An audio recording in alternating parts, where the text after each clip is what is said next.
Red, the color of passion, power, and prosperity. Throughout history, cultures have sought the most brilliant, permanent reds to signify status, beauty, and even magic.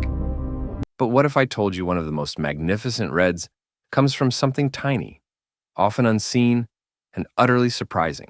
This is the story of carmine, a pigment so vibrant, so lustrous, it colored the robes of Aztec emperors, the uniforms of British soldiers, and still gives that unmistakable blush to cosmetics and sweets around the world.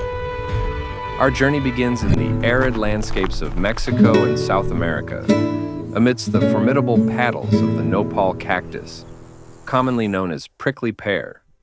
Here, nestled discreetly, lives a creature that holds this crimson secret, the cochineal insect. What does it look like? The female cochineal is a tiny marvel, only a few millimeters long, with a soft, oval body.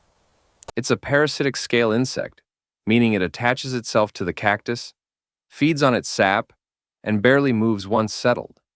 To protect itself from predators and the harsh sun, it secretes a powdery, white, waxy substance, making it appear like a fluffy, cottony cluster on the cactus pad. Where does it live?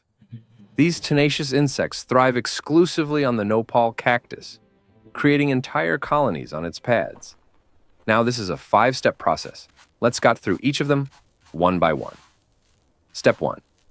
Harvesting. First, the mature female cochineal insects are carefully brushed or picked off the cactus pads.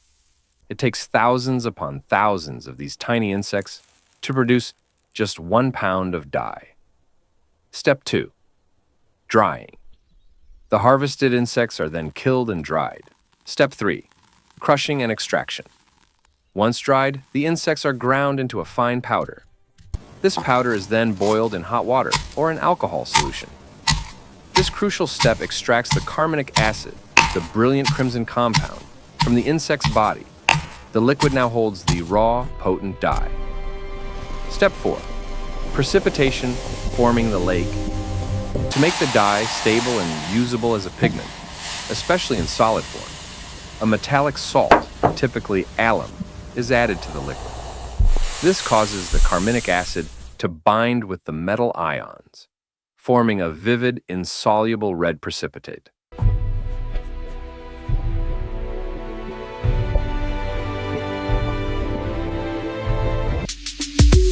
This red powdered extract is used in all of these food materials which are consumed by us, from confectionery and dairy to beverages.